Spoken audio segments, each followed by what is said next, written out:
जैसे दोपहर के बाद में तोड़ी गई बेलपत्र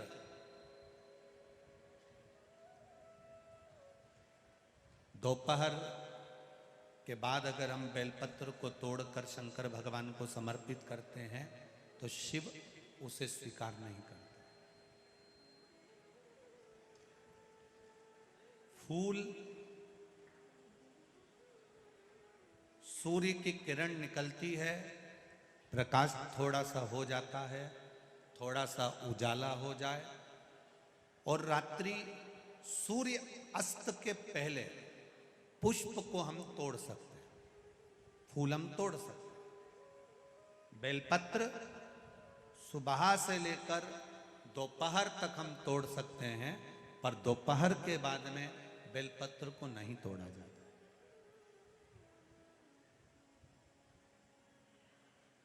चतुर्थी, अष्टमी, नवमी, द्वादशी, चतुर्दशी, अमावस्या, पूर्णिमा, संक्रांति, ये ऐसे पर्व हैं जिस दिन बेलपत्र को नहीं तोड़ा जाता।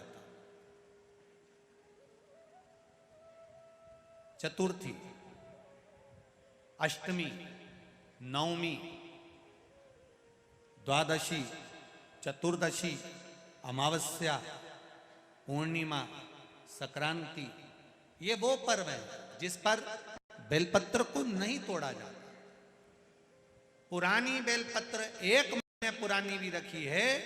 पुरानी बेलपत्र मंदिर के बाहर भी अगर निर्माल्य में उतरी हुई बेलपत्र किसी डलिया में पड़ी है, बहुत सारी बेलपत्र अगर किसी ने ले जाकर निर्माल्य को कहीं ले जाकर पटक भी दिया है मंदिर के कोने में, वहां से बेलपत्र उठा लो, उसको धो लो, साफ कर लो, वापिस ले जाकर महादेव को चढ़ा दो, वो स्वीकार कर लो।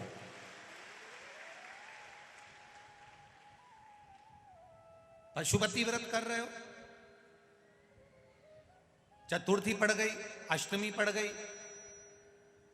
द्वादशी पड़ गई, बच्चों से मत कहो कि बेलपत्र तोड़ कर लाओ। बच्चों से कहो जाओ शंकर जी के मंदिर में कहीं डलिया में कहीं एक आध 2 बेलपत्र भी, 1 बेलपत्र भी अगर कहीं साइड में पड़ी हो, उसको उठा लाओ, धो, बाबा के थाली में रख लो और पशुपति व्रत पर भी चढ़ा दो। दोपहर के बाद में पूजन करने जा रहे हो, बेलपत्र दोपहर के बाद ना तोड़वाइए। फूल सुबह प्रकाश होने से लेकर रात्रि को, शाम को जब सूर्य अस्त हो उसके पहले फूल आप तोड़ लो, मना नहीं है, दिन भर का समय आपके पास है, पर रात्रि में फूल नहीं तोड़ा जाता। शंकर भगवान पर समर्पित कोई प्रसाद शिव जी को चढ़ाया गया, कोई प्रसाद रात भर नहीं रखना चाहिए। आप लोग तो संकट सोमवार अगर किसी ने करे हों, किसी ने करे संकट सोमवार या 16 सोमवार, हाथ उठाओ, किस किस ने करे हैं, पहले करें आप लोगों ने, रखो। जो लोग 16 सोमवार करे हुए होते हैं, संकट सोमवार करे हुए होते हैं, उनको मालूम होता है, उनके स्मरण में रहता है कि संकट सोमवार का जो प्रसाद होता है उसको रात भर नहीं रखते। उसका कारण स्कंद पुराण में भी कहा गया, उसका कारण शिव महापुराण में भी वर्णन किया गया। शंकर भगवान का प्रसाद, शिव जी का प्रसाद, अगर जितना जितना अंधेरा बढ़ते चले जाता है, जितना जितना रात्रि होती चली जाती है और दूसरा दिन अगर लग जाता है, तो उस प्रसाद पर आपका हक नहीं रहता, उस प्रसाद पर फिर चंड का हक हो जाता, फिर उनके गणों का हक हो जाता है, फिर आपका हक समाप्त।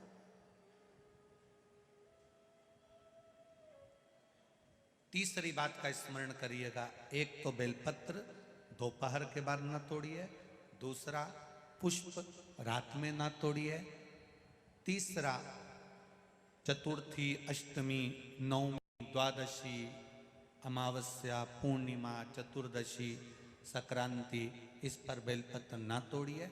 मंदिर की चढ़ी हुई, कहीं रखी हुई, कहीं अगर निर्माल्य में भी कहीं ले जाकर पड़ी है, वो भी समर्पित कर सकते हो। बेलपत्र तो यहां तक वर्णन करती है कि अष्टमी नवमी दोनों पड़ रही है और आपको बेलपत्र की जरूरत पड़ रही, तो एक बेलपत्र को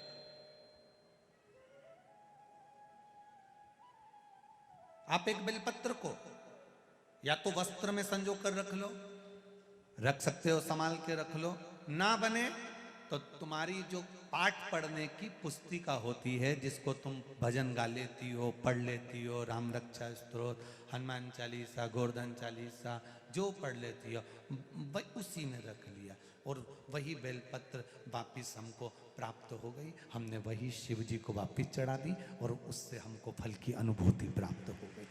जरूरी नहीं है तोड़े।